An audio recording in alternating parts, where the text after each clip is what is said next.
The big folk night 2025 celebrating the soul of Telangana. August 23 సాయంత్రం 6 గంటల నుండి ఎల్బీ స్టేడియంలో. టికెట్స్ బుకింగ్ కోసం ఎంట్రీవాలా యాప్ను డౌన్లోడ్ చేసుకోండి. ఓ మై గాడ్, రాము రాథోడ్ గారు ఇంత దగ్గర నుంచి చూస్తానని అనుకోలేదు మిమ్మల్ని. ఫస్ట్ ఆఫ్ ఆల్ రాను బొంబాయికి రాను పీక్స్ అసలు కంగ్రాచులేషన్స్ దానికి.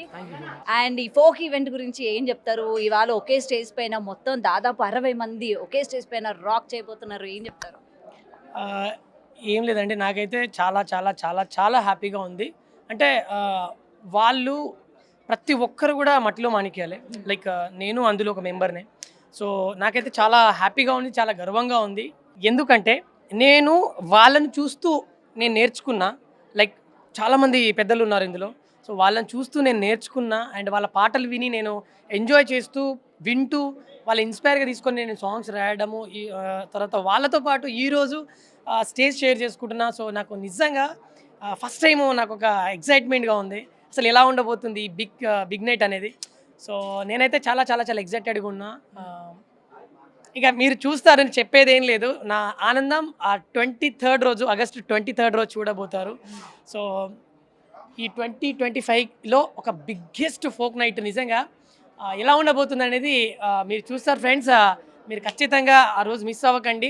ఖచ్చితంగా మీరు వచ్చేసేయండి. మనం అందరం కూడా ధూమ్ ధామ్గా మన మాస్ జాతర చేసుకుందాం. అండ్ రాము గారు, అసలు మీరు ఈ మధ్య సాంగ్ హిట్ అయిన తర్వాత ఎక్కడ కనిపించట్లేదంట, జనాలకు అందుబాటులో కూడా లేరని టాక్ వినిపిస్తుంది, ఏం చెప్తుంది? యాక్చువల్లీ ప్రజెంట్ ఆ వైబ్ని ఎంజాయ్ చేస్తున్నాను నేను. అంటే లైక్ నేను ఇప్పుడు ఆల్మోస్ట్ ఆడియన్స్ అందరూ ఎంజాయ్ చేస్తున్నారు నా సాంగ్తో. సో వాళ్ళ ఎంజాయ్మెంట్ని నా ఎంజాయ్మెంట్గా తీసుకొని నేను కూడా ఆ వైబ్ని ఎంజాయ్ చేస్తున్నానండి. ఓకే, సో నెక్స్ట్ అడుగులు ఎటువైపు అయిపోతున్నారు? ఇంత పెద్ద సక్సెస్ వచ్చిన తర్వాత మీకు ఇంకా బాధ్యత పెరుగుతుంది కాబట్టి ఎలాంటి జాగ్రత్తలు తీసుకోబోతున్నారు మీ సాంగ్స్లో కావచ్చు, లేకపోతే మీరు రాసే lyrics, me dance steps, each and everything? ఎందుకంటే ఆల్రెడీ మీరు ఒక హుక్ స్టెప్ అనేది అట్లా జనాలు మైండ్లో నోట్ చేసేస్తూ ఉంటారు కదా, సో ఏం చేస్తారు? ప్రజెంట్ అయితే నేను ఆర్టిస్ట్గా వేరే వేరే ఛానల్స్లో చేస్తున్నాను. బట్ నా ఛానల్కి వచ్చేసరికి నేను నా పాట హిట్ అవుతుందని చెప్పేసి నేను ఎవ్వరికి కూడా గ్యారెంటీ ఇవ్వను. ఎందుకంటే ఏ పాట ఏ సాంగ్ ఈ జనాలకి అట్రాక్ట్ అవుతుంది, తర్వాత ఎడిక్ట్ అవుతుందో తెలియదు. సో రాను బొమ్మాయికి రాను ఎడిక్ట్ అయిపోయింది అందరికీ. సో అలా మోస్ట్లీ నా నెక్స్ట్ సాంగ్స్ కూడా ఖచ్చితంగా అవుతుందని చెప్పేసి అయితే చెప్తాను. దాన్ని ఖచ్చితంగా నేను బల్లగుద్ది మళ్ళీ రాను బొంబాయి కంటే బాగా వస్తుందని చెప్పి చెప్పలేను. ఎందుకంటే రాను బొంబాయికి రాను ప్రపంచ స్థాయిలో అదొక నెక్స్ట్ లెవెల్ అది చేరిపోయింది, అది ఆ జాబితాలో చేరిపోయింది. అండ్ మిస్ ఇండియా వాళ్ళ నోట నుంచి మీకు ఏం తెలుగు పాట వచ్చంటే రాను బొంబాయికి రాను, అది వినగానే మేమే షాక్ అయ్యాము. మరి మీరు ఇంకెంత షాక్ అయ్యారు అసలు? ఇంకా అది ఇక నా ప్లేస్లో మీరుండి ఆలోచించాలి ఇక. అవునా? ఫుల్ డాన్స్ వేసుకున్నారా? అసలు నెక్స్ట్ లెవెల్ అండి. నేను అసలు ఎక్స్పెక్ట్ చేయలేదు. ఒక పాట, ఒక జానపదం పాట ప్రపంచ స్థాయిలో ఒక మంచి గుర్తింపు తెచ్చింది. అది నాకు గర్వకారణంగా ఉంది, మన యావత్ తెలంగాణకి గర్వకారణంగా ఉంటుంది.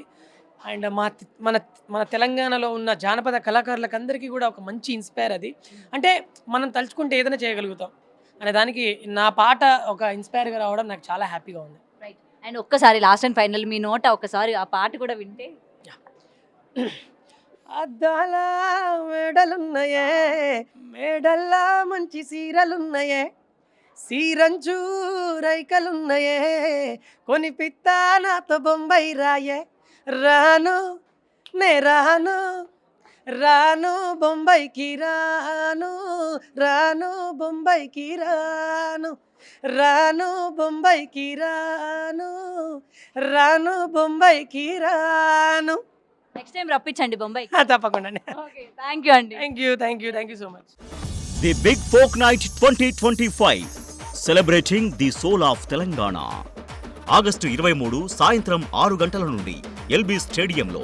టికెట్స్ బుకింగ్ కోసం ఎంట్రీవాలా యాప్ను డౌన్లోడ్ చేసుకోండి.